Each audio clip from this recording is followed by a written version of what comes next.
காதலுக்கு வேறெதையும் கேட்டிட தெரியாது.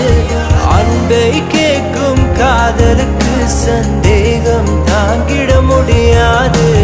மேடும் பள்ளம் இல்லாமல் ஒரு பாதை இங்கு கிடையாது.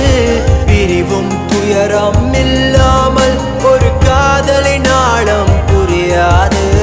காதல் ஒரு ஆகாயம், அது என்றும் வீழ்வது இல்லையடி. கண்ணீர் ஒரு வெண்மேகம், வீழாமல் இருப்பதும் இல்லையடி.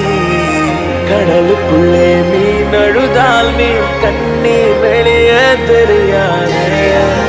உடை